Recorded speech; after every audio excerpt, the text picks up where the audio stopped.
Triglicéridos. Los triglicéridos se conocen como grasas neutras o también alguna vez pueden escuchar como triacilglicerol, que es lo mismo. Cuidado que se confundan cuando vean triacilglicerol, es lo mismo, pero más conocidos como triglicéridos. En su composición tienen tres cadenas largas de ácidos grasos. Acá tenemos, fíjense ustedes, después de la ingesta de alimentos, cuando llegan a la luz intestinal, por acción de la lipasa, tanto salival, lipasa pancreática e intestinal, aunque esta última no es tan imprescindible, se van a degradar los triglicéridos. ¿En cuanto? En 3 moléculas de ácidos grasos. Entonces acá tenemos 3 moléculas de ácidos grasos, pero son ácidos grasos de cadena larga, ¿no? Luego tenemos el glicerol, es un monoglicérido. Entonces, los triglicéridos se descomponen en 3 cadenas de ácidos largos. Son cadenas hidrocarbonadas, vamos a enseguida por qué son hidrocarbonadas, ¿no? Y por acción de la lipasa intestinal o pancreática se va a degradar, ¿no? Entonces, estos serían los triglicéridos. Están presentes los triglicéridos en diferentes tejidos, pero sobre todo es el sustrato energético más importante para el proceso del metabolismo, del metabolismo en el organismo. ¿Por qué? Porque es un sustrato energético, suministra energía, ese combustible para que nosotros podamos realizar alguna actividad, una actividad física, una actividad mental, etc. Bien, sobre todo físico, ¿no? Bien, pero también tenemos fosfolípidos. Los fosfolípidos son varios, que más adelante lo vamos a desglosar. Son lecitina, cefalina, estigmomielina. Estos fosfolípidos están presentes en la membrana celular. Una célula en su membrana tiene fosfolípidos, también tiene colesterol, ¿no? Y estos fosfolípidos forman parte de la membrana y también de los orgánulos. Conocemos orgánulos como el aparato de Golgi, retículo rugoso, liso, también peroxisomas, mitocondrias, lisosomas. Todas esas tienen membranas, por lo tanto los fosfolípidos y el colesterol forman parte de la membrana celular. Bien, entonces es uno de los componentes imprescindibles para otras acciones que luego hará un mención sobre eso, sobre todo para los axones de las fibras nerviosas que tienen mielina. La mielina está formada por un tipo de fosfolípido llamado estigmomielina. Bien, luego tenemos el colesterol. El colesterol no tiene el componente químico básico de la composición de los lípidos, son los ácidos grasos. Ellos tienen ácidos grasos, 3 moléculas. Los fosfolípidos también tienen ácidos grasos, pero el colesterol no tiene ácidos grasos. El colesterol tiene pequeñas fracciones de moléculas de ácidos grasos, su núcleo esterólico. Por eso tiene características y propiedades químicas y físicas como una grasa. Además de que el colesterol en ocasiones está combinado también con ácidos grasos llamado ésteres de colesterol. Estas son las grasas entonces. Y estas grasas, cuando llegan a la luz intestinal después de la ingesta, como estamos viendo acá los triglicéridos, se van a degradar y van a ingresar. Acá tenemos un enterocisto en la luz intestinal, un enterocisto que tiene un borde basolateral y un borde de cepillo. Ingresan por el borde de cepillo, ingresan por acá. Entonces acá tenemos los ácidos grasos. Y también tenemos el glicerol. También ahí podemos apreciar el glicerol. Y estos se van a combinar, ¿para qué? Para formar un triglicérido. Nuevamente se convierten en triglicéridos. Entonces ahí podemos nosotros apreciar los triglicéridos. Acá se degradan, ingresan, se vuelven a combinar para luego pasar al intestino acá hay los cilindros centrales y luego pasa a los linfáticos intestinales. Y eso es lo que respecta a los triglicéridos. Pero acá vamos a ver una fórmula química de un triglicérido llamado triesterina, que tiene 3 moléculas de ácido graso de cadena larga, porque las de cadena corta no son, los de cadena corta y cadena mediana o cadena media son hidrosolubles y pasan directamente al hígado. Del intestino pasan directamente al hígado, ¿no? Porque son considerados hidrosolubles. En cambio, la triesterina o este triglicérido es un liposoluble y va a pasar a la linfa, a los conductos linfáticos intestinales. ¿Qué contiene? Tiene un glicerol y 3 cadenas largas. Estas moléculas de ácidos grasos son largas. Y fíjense ustedes que cada componente de ellos se llama ácido esterólico, ¿no? Esteárico, perdón, ácido esteárico. Y este ácido esteárico acá tiene 16 moléculas de carbono, acá otro carbono y acá otro serían 18 moléculas de carbono, ¿no? Entonces, el ácido esteárico tiene 18 moléculas de carbono y está saturado por moléculas de hidrógeno. Bien, esa es la característica de la triesterina, que sería un triglicérido. Pero hay otros ácidos grasos que no solamente son el ácido ácido que hemos indicado, también hay otros ácidos, sería el ácido palmítico, el ácido oleico. El oleico también tiene 18 carbonos, el ácido palmítico, el ácido olineico. Bien, entonces estos ácidos son los más frecuentes que se conocen en los triglicéridos que nosotros ingerimos. Bueno, ahí podemos apreciar nosotros lo que hemos explicado. La lipasa degrada los triglicéridos para convertir en ácidos grasos, se absorben por estas microvelocidades en el borde del cepillo de los enterocitos y acá se vuelven a combinar para formar nuevamente los triglicéridos. Una vez que fueron combinados, van a pasar a la linfa, porque son de cadena larga. Cuando pasan a la linfa, se convierten en kilomicrones. Estos kilomicrones, ¿qué contienen? Contienen todas las grasas. O sea, después de haber ingerido grasas, estas grasas todas se juntan y van a formar los kilomicrones. Los kilomicrones tienen fosfolípidos. Los fosfolípidos de color azul, acá tenemos fosfolípidos, en una proporción del 9%. Tenemos también otro componente que es el colesterol. Colesterol, en un 3%.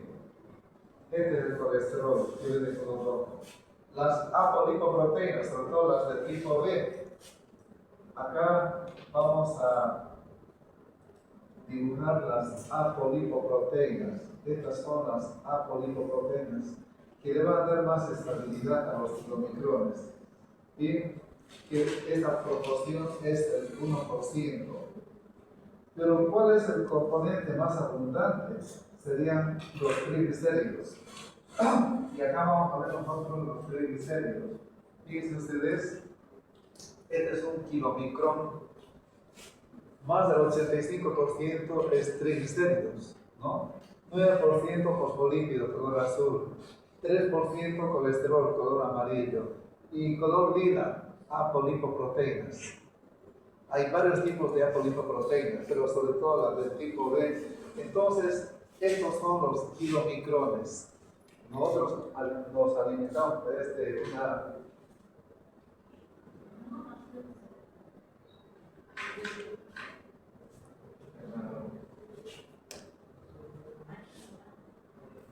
A veces que la batería no me di cuenta, pero no había ninguna señal.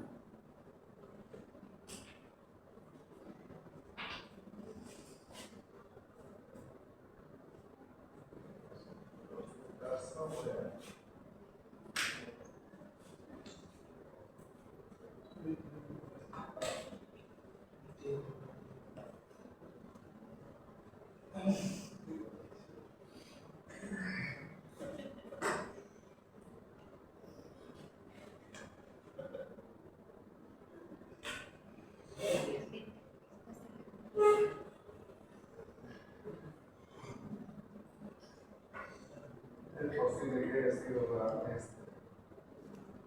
Sí,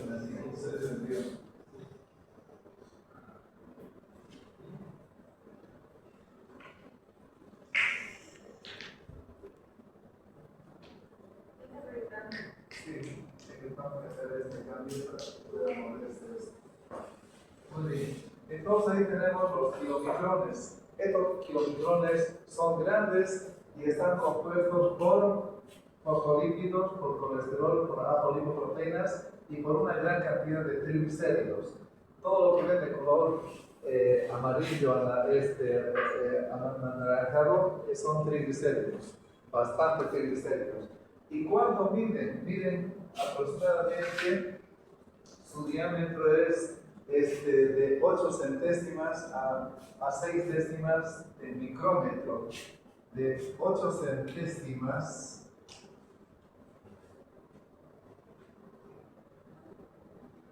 a 6 décimas de micrómetro. Bien, entonces estos son los kilomicrones. Estos kilomicrones van a los kilomicrones ascienden, el tubo digestivo asciende por el conducto linfático torácico. Entonces acá tenemos el conducto linfático torácico.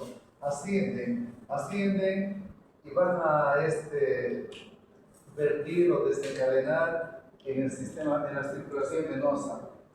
Donde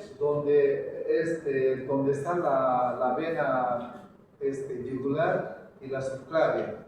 Entonces, confluyen las dos venas ahí en la confluencia de la yugular y la subclavia. En la subclavia va a desembocar. Ahí vemos el conducto. O sea que pasan a la circulación. Muy bien. Entonces, los kilomicrones ascienden de color verde por el conducto torácico linfático y tienen una vida media de 1 hora. Su vida media es 1 hora. Entonces, pueden alcanzar una concentración solamente de kilomicrones del 1 al 2% del plasma. Y esta le confiere un color bastante turbio y amarillento al plasma sanguíneo por la presencia de estos alimentos. Pero luego van a pasar a la circulación por las venas, las arterias, y cuando circulan van a distribuirse en diferentes tejidos. Llegarán al tejido adiposo, al tejido muscular, al corazón, principalmente sus componentes. Y el tejido adiposo, en sus células endoteliales de estos capilares, entonces pondré capilares, estos son capilares del tejido adiposo, contiene una enzima conocida como lipoproteína lipasa. Y esta lipoproteína lipasa va a descomponer a los kilomicrones, liberando como los triglicéridos entran en contacto con la pared de las células endoteliales, entonces se liberan los triglicéridos. Y estos triglicéridos, por acción de estas, se van a convertir en ácidos grasos y glicerol, e ingresan a los adipocitos como triglicéridos. Bien, entonces eso ocurre tanto en el tejido adiposo como en el tejido muscular, en el corazón, porque el corazón también tiene ácidos grasos que utiliza. ¿Y quiénes son los que convierten los triglicéridos en ácidos grasos? La lipoproteína lipasa presente en las células endoteliales de los capilares de los tejidos correspondientes. Por lo tanto, cuando los kilomicrones entran en contacto con esto, cada vez se va reduciendo. Se va a mantener así turbio durante 1 hora, 2 horas y luego se aclara. ¿Se aclara cuando? Cuando quedan pocos kilomicrones. Acá tenemos un kilomicrón pero residual. Es decir, que tiene algunos fosfolípidos, como también contiene colesterol, pero tiene escasa cantidad de triglicéridos. Acá ya no hay acá hay colesterol. pero ya no hay triglicéridos, o hay escasa cantidad de triglicéridos. Estos se denominan kilomicrones residuales. Kilomicrones residuales, ¿no? Y estos kilomicrones residuales continúan fluyendo por el sistema vascular y van a llegar al hígado. Y en el hígado, que está formado por sinusoides hepáticos que contienen células endoteliales en las que se encuentran unos receptores para estos kilomicrones residuales. De esa manera termina la acción de los kilomicrones. Y también hay receptores para el colesterol malo o llamadas lipoproteínas de baja densidad. Ese es el efecto que tiene. Muy bien, una vez que estos ácidos grasos llegaron al tejido adiposo, ingresa al interior para luego convertirse en triglicéridos, es decir, que se van a combinar los ácidos grasos con el glicerol. ¿Y de dónde vienen el glicerol? Del metabolismo de los hidratos de carbono, que ustedes van a exponer la próxima semana. O sea, que el metabolismo de los hidratos de carbono, de la glucosa, va a formar alfa-glicerolfosfato, que es un componente muy importante para formar glicerina o glicerol, y luego se forman los triglicéridos. Pero este componente es muy importante. Si no hay insulina, si no hay insulina, como en el caso de la diabetes, entonces la glucosa no puede entrar a la célula. De igual manera, acá tampoco puede entrar, por lo tanto va a haber menor cantidad de alfa-glicerolfosfato.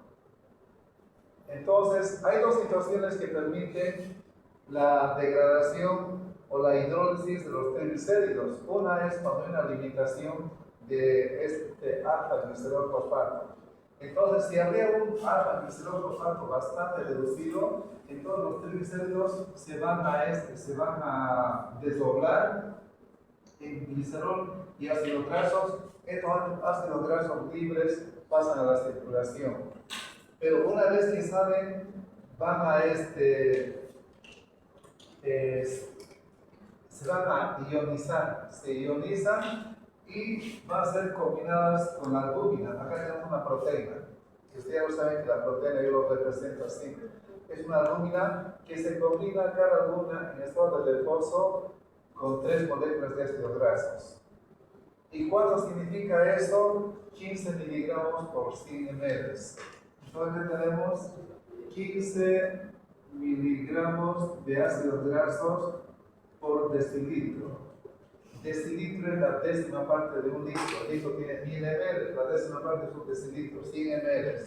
Entonces, por cada 100 ml de sangre o de plasma sanguíneo hay 15 miligramos de ácidos grasos en estado de reposo. Pero en otras situaciones esto puede aumentar bastante. Puede aumentar el transporte de cada albúmina hasta de 30 moléculas de ácidos grasos. Pero va a haber un recambio de estos ácidos grasos. Es decir, que estos ácidos grasos van a pasar a los tejidos. Y va a haber una renovación de los ácidos grasos. La mitad de los ácidos grasos se van a recambiar en el lapso de 2 a 3 minutos. Entonces, en 2 o 3 minutos, la mitad de los ácidos grasos de la circulación van a desaparecer y van a ser cambiados por otros que van a salir de los triglicéridos y de otros tejidos, pero más se va a concentrar acá en un 85%. O sea, en un 85% los adipocitos almacenan triglicéridos, ¿no? Y lo mantienen en forma líquida. Se mantiene en forma líquida los triglicéridos. Pero en el lapso de 2 semanas a 3 semanas, estos triglicéridos que almacenan los adipocitos se renuevan o se recambian completamente.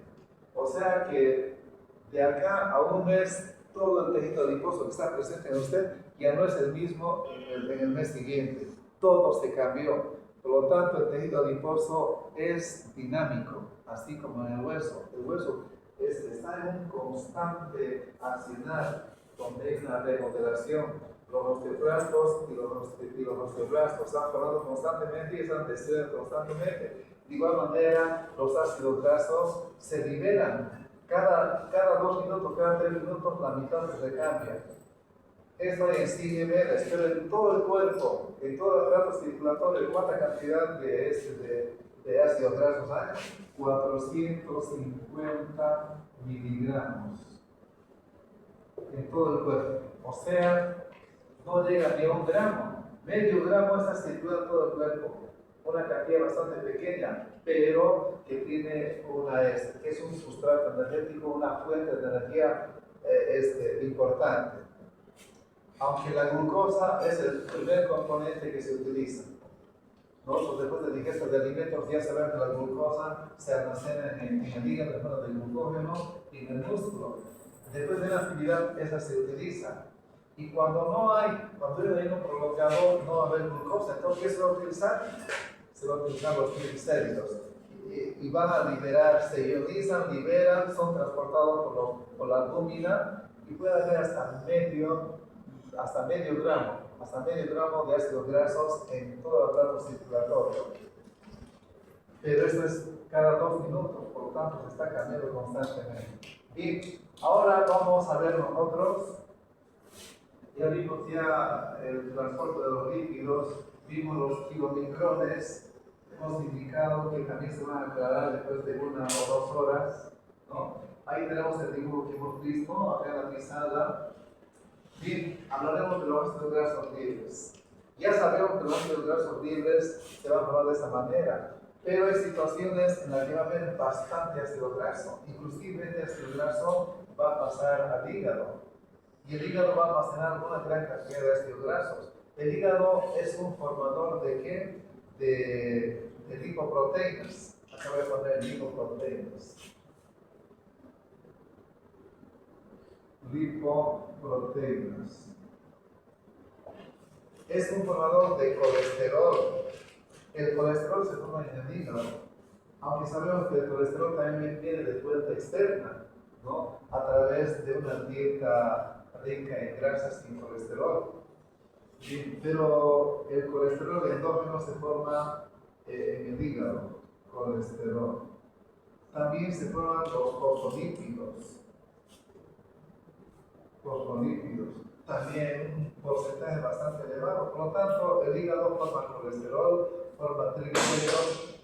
Y en el caso de la lipodistrofia, una enfermedad genética en la que no hay presencia de adipocitos, hay una atrofia de adipocitos, por lo tanto no hay donde almacenen los triglicéridos, se almacenan en el hígado.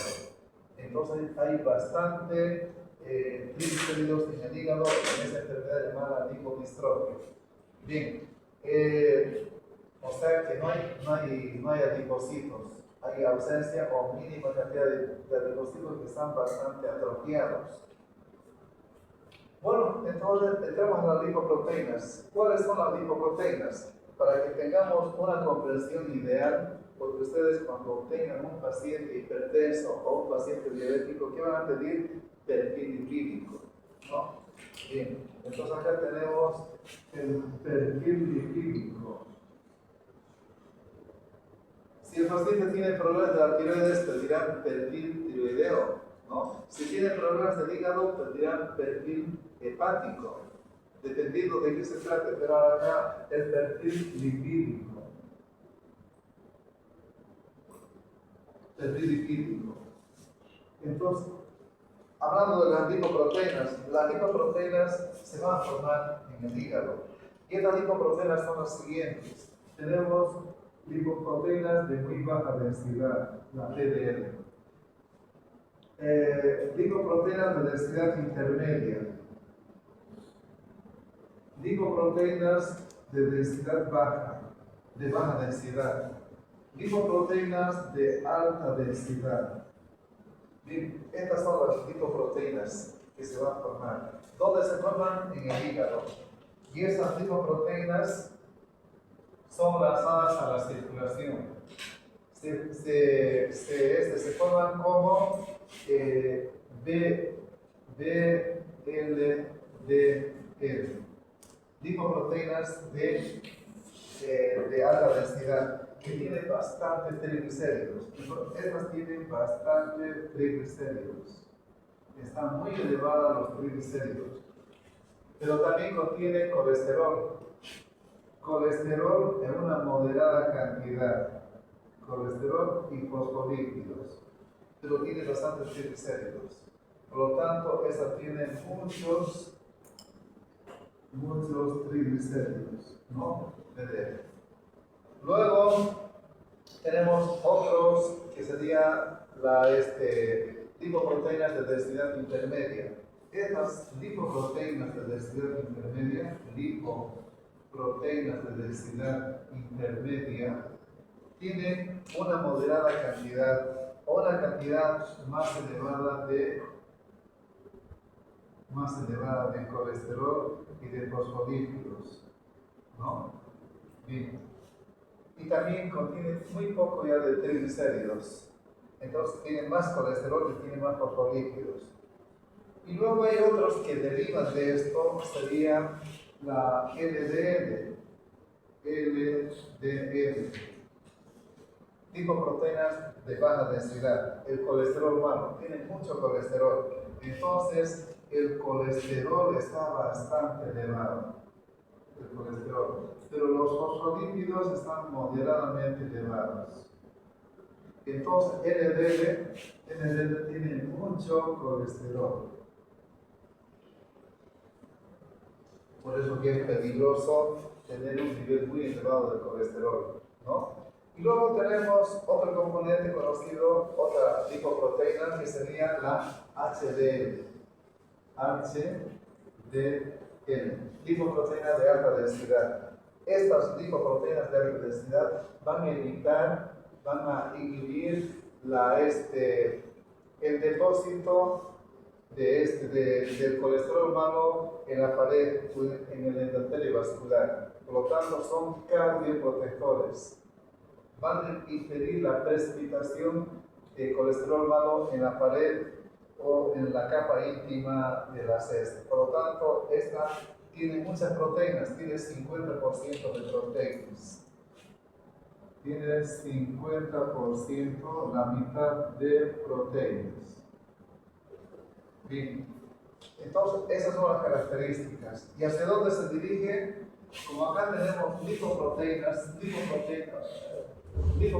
lipasa, entonces estas se degradan y estos triglicéridos cuando se degradan van a formar ácidos grasos. Se liberan ácidos grasos y los ácidos grasos se van a difundir a nivel de los adipocitos. Que los adipocitos también cumplen funciones importantes porque contienen dos hormonas, una hormona conocida como leptina y adipolectina. Bien, adipolectina con N. ¿Qué control cumple? Inhiben el apetito, controlan el apetito y también el gasto energético. Bien, entonces ya sabemos que las lipoproteínas se liberan y se sintetizan en el hígado. ¿Y qué va a hacer la doctora Artea cuando tenga un paciente que tenga presión alta o cuando tenga diabetes o cuando sea obeso? Debe pedir sí o sí un perfil lipídico. Y este colesterol malo no puede estar más allá de 115. Si estuviese más allá de 115 miligramos por decilitro, entonces es un factor de riesgo. La edad del paciente, otro factor de riesgo. La obesidad abdominal o visceral, otro factor de riesgo. Entonces el médico evalúa cuando ve al paciente qué debe pedir y por qué debe pedir, porque no gaste en vano. Entonces hay que pedir lo imprescindible. Pero en todo caso, hay que pedir todo, porque el médico no es sabio, no es algo para conocer. Tiene que pedir algunas pruebas dependiendo de qué situación presenta el paciente. Pero los obesos, los hipertensos, sobre todo los diabéticos, debe pedirse el perfil lipídico. Acá también el colesterol puro, también el colesterol que no debe estar mayor a 200, que es otro factor de riesgo. El colesterol total, colesterol total. Todo eso es el perfil lipídico. Bien, hemos hecho mención a las lipoproteínas, ¿no? Y ustedes seguramente en bioquímica van a profundizar un poco más. Lípidos hepáticos, y hemos hablado algo de esto. Hemos indicado que el colesterol, los fosfolípidos, todos se van a formar en el hígado. El hígado es un depósito, sobre todo cuando no hay hidratos de carbono, lamentablemente se va a tener que utilizar como sustrato energético los ácidos grasos. Y los ácidos grasos, en el caso de la diabetes, de la inanición, de un ayuno prolongado, aumentan la cantidad de ácidos grasos y se almacena acá. Se almacena mayor cantidad de triglicéridos y todos estos componentes. ¿Sí? El hígado almacena grandes cantidades de triglicéridos durante las primeras fases del ayuno, ¿no? En la diabetes mellitus y en cualquier otro estado donde se use rápidamente la grasa en lugar de los hidratos de carbono.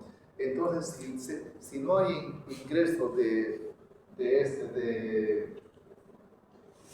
hidratos de carbono, o hay ingreso pero no hay insulina, entonces la glucosa se acumula fuera de la célula, por lo tanto va a haber una hiperglicemia.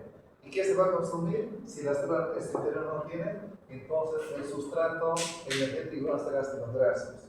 Y esto va a traer aparejado una serie de complicaciones que vamos a ver acá en este caso. Uno de estos componentes se conoce como cetosis. ¿Qué es la cetosis? Ocurre que estos ácidos grasos, cuando llegan al hígado, ingresan al interior del hepatocito, a su mitocondria, y va a haber una oxidación llamada la beta-oxidación.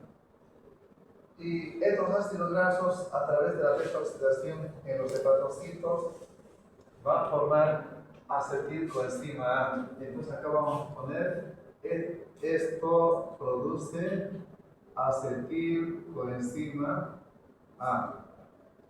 Y esta acetilcoenzima sale a la circulación. Esta sale a la circulación.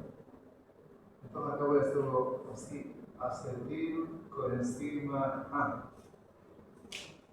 Y esta acetilcoenzima, dos moléculas de acetilcoenzima se condensan para formar el ácido acetoacético. Como hay poco espacio, entonces acá pongo que la acetilcoenzima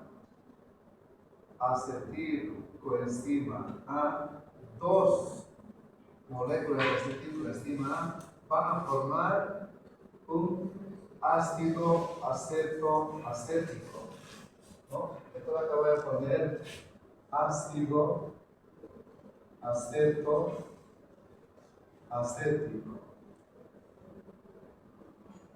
Bien, entonces los ácidos grasos, cuando pasan por la vía de la carnitina, van a formar acetilcoenzima A cuando hay mucho ácido graso. Y esto ocurre en condiciones normales, en ayuno, ¿no? En ayuno puede ocurrir. Luego, esta acetilcoenzima sale de la circulación y dos moléculas cuando se juntan o cuando se condensan o se concentran forman ácido acetoacético. Y este ácido acetoacético va a llegar acá, ingresa el ácido acetoacético. El ácido acetoacético ingresa acá. Ingresa el ácido acetoacético. Y acá adentro, este ácido acetoacético se convierte nuevamente en acetilcoenzima A. Esta se convierte en acetilcoenzima A interior. Para que esta acetilcoenzima se oxide, tiene que pasar al ciclo de Krebs, o llamado ciclo del ácido cítrico. ¿Para qué? Para generar energía. Pero sola no puede, tiene que combinarse con el oxaloacetato. Entonces, acá ponemos el oxaloacetato. Este oxaloacetato es una fase intermedia del metabolismo de los hidratos de carbono. Por lo tanto, cuando se está formando la glucosa, se va a formar esto en los tejidos periféricos. Pero como no hay insulina, en el caso del diabético, o hay una resistencia y no entra la glucosa, entonces no va a haber oxaloacetato, va a haber una limitada concentración de oxaloacetato. Por lo tanto, esto solo pasa con dificultad al ciclo de Krebs para que sea oxidado y se tenga energía. Pero si habría esto, normalmente va a ocurrir, pero como no hay, porque no hay un metabolismo en esta glucólisis de la glucosa, entonces se va a utilizar nomás estos ácidos grasos. Por lo tanto, acá va a haber mayor formación en otros tejidos, va a haber mayor liberación de ácidos grasos, mayor concentración del acetilcoenzima, por lo tanto, esto va a aumentar bastante. Puede aumentar hasta un miliequivalente por litro en toda la circulación. Pero aún así es tolerable en condiciones normales. Pero si no hay el oxaloacetato, entonces no se puede metabolizar este componente y se acumula bastante, se acumula mucho esto. Y este componente se va a convertir en el ácido acetoacético se convierte en ácido delta hidroxibutírico y también en acetona, en pequeñas cantidades de acetona. Y entonces a esto se conoce como cuerpos cetónicos. Estos son los cuerpos cetónicos. Cuerpos cetónicos. Y cuando estos cuerpos cetónicos se elevan demasiado, se llama cetosis.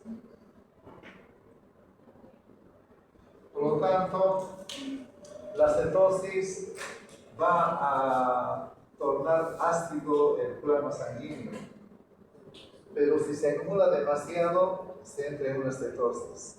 Y si hay una cetosis, el organismo busca mecanismos de amortiguación, de compensación.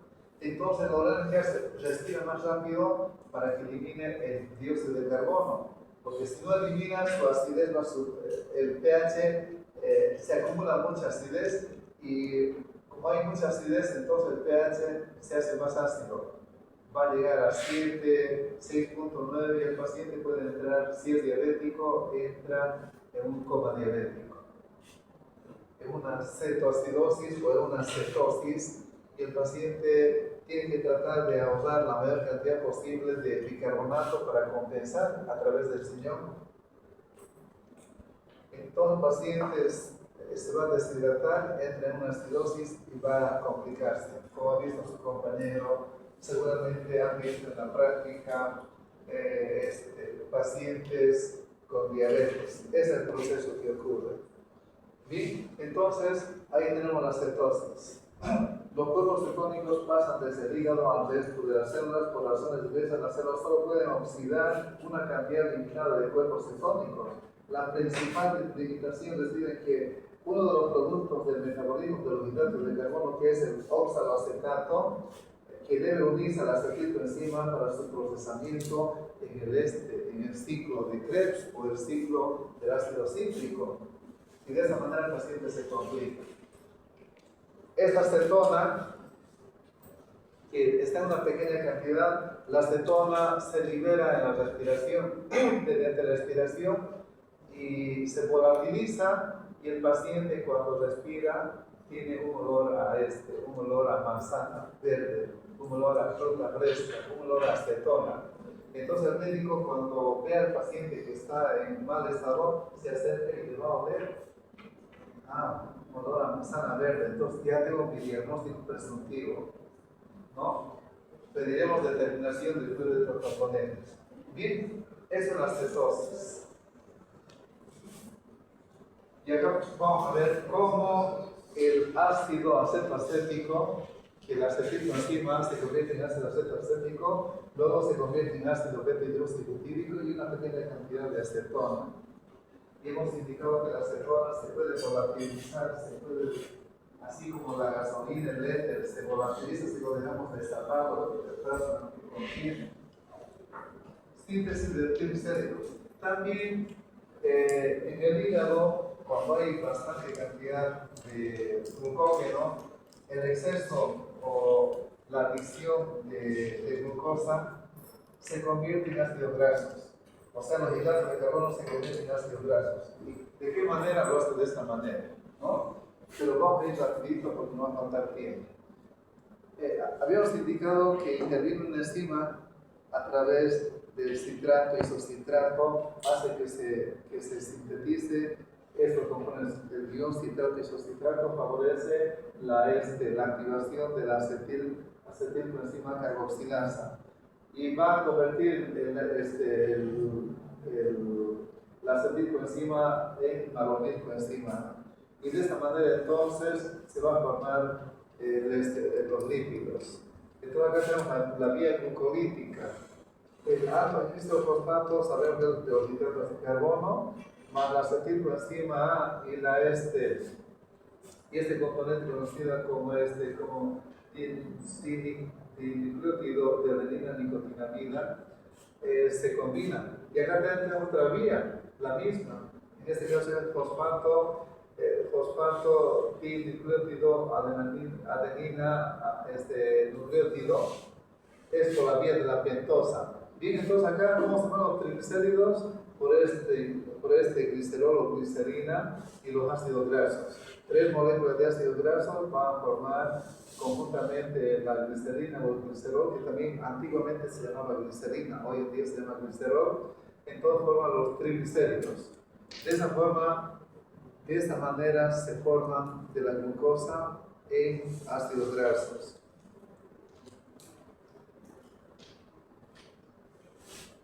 Bien, fosfolípidos. Los fosfolípidos habíamos indicado que son la lecitina, la cefalina, la esfingomilina. La lecitina, las sales biliares tienen bastante lecitina, como vimos en el capítulo anterior, y tiene una función de emulsión, de emulsificación, es decir, que habíamos indicado nosotros, si tenemos agua y aceite, batimos, esas partículas de aceite cada vez se hacen más pequeñitas. Esta disminución de las partículas de aceite cada vez se hacen más pequeñitas. Ese efecto se llama la emulsión. Por lo tanto, la lecitina es el componente más importante de la bilis para la emulsión de las grasas para que se puedan por la lipasa descomponer. Porque partículas grandes no se pueden, tienen que ser pequeñitas, ¿no? Bien, entonces estas sirven sobre todo para la emulsificación. Pero, ¿cómo están compuestos los fosfolípidos? Los fosfolípidos tienen cadenas largas de aminoácidos, así como los triglicéridos tienen aminoácidos. Tiene una base nitrogenada, acá mejor vamos a ver, tiene una base nitrogenada. Todos los fosfolípidos tienen una base nitrogenada, ¿no? Tiene un radical de ácido fosfórico, y tienen cadenas largas de ácidos grasos. Esos son los fosfolípidos. Acá tenemos la cefalina. ¿Para qué sirve la cefalina? Bueno, ¿cómo se forma la lecitina? Gracias a la colina. La colina nosotros podemos incluir en los alimentos. Y va a formar la lecitina. ¿Y cómo? Ya saben para qué sirve, para la emulsificación. ¿Cómo se forma la cefalina? Es el inositol, el componente más importante. Que nosotros cuando vemos caraditos vemos inositol. Este inositol va a formar cefalina. ¿Para qué? Para formar el factor 3 de la coagulación. ¿Se acuerdan que la cadena de la coagulación tenía dos vías? La vía intrínseca y la vía extrínseca, que comenzaba con la tromboplastina tisular, fisiología 1. Entonces, la tromboplastina tisular está formada por cefalina. La sangre no podría coagularse si no habría cefalina. Entonces, es muy importante para la coagulación sanguínea. Si tuviéramos una herida, un golpe o algo, tiene que coagular con sangre, gracias a la cefalina. La esfingomielina. La esfingomielina es otro fosfolípido importante que hace parte del axón. El axón tiene una vaina de mielina. Mientras más gruesa sea la vaina de mielina, la conducción del impulso nervioso es rápido. Si yo tirara una lapicera, no quiero ser ridículo, y quisiera agarrar en el aire o un mosquito quisiera atrapar, fíjense cómo eso es de rápido, gracias a la esfingomielina, que es un fosfolípido que está formando la vaina de mielina.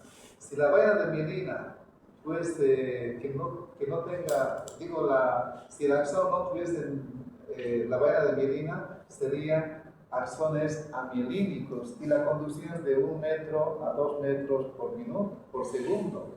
En cambio, cuando es grueso, puede conducir 120, 130 metros por segundo.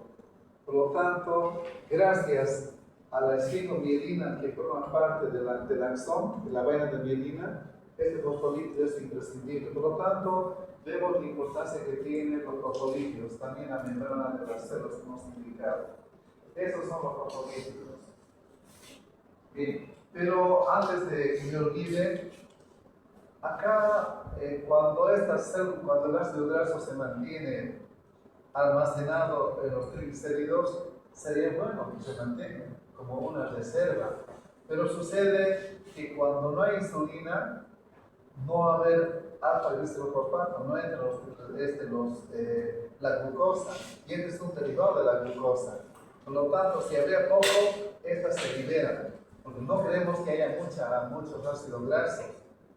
Pero otro factor importante sería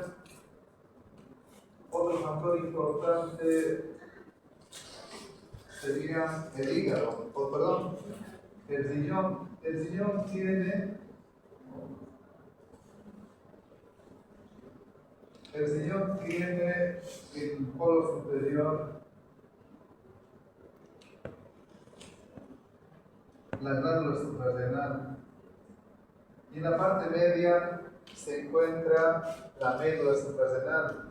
Y cuando hay un estímulo simpático del sistema simpático, va a liberar adrenalina, va a liberar noradrenalina. ¿Y cuál es la función de la adrenalina y la noradrenalina?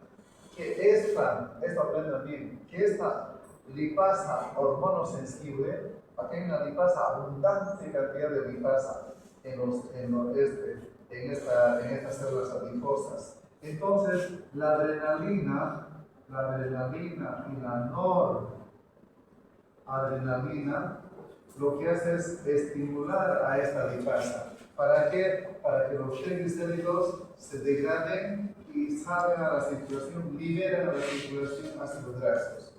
Pero mucha cantidad de ácidos grasos o esta movilización de ácidos grasos puede producir algunas alteraciones. Ya sabemos que los ácidos grasos se acumulan acá y puede haber este componente de lo que es el ácido acetoacético. Por lo tanto, no es conveniente. Es bueno como un sustrato energético, es importante, pero el exceso, como en la diabetes, como en el ayuno prolongado, no es conveniente.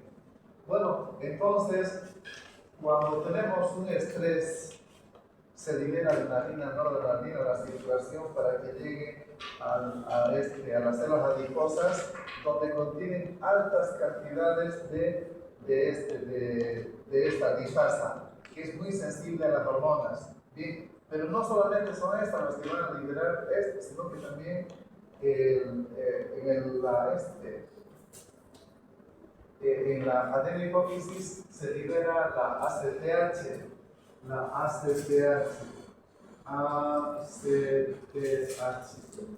y también la ACTH cuando llega a esta capita estimula para liberar ¿qué?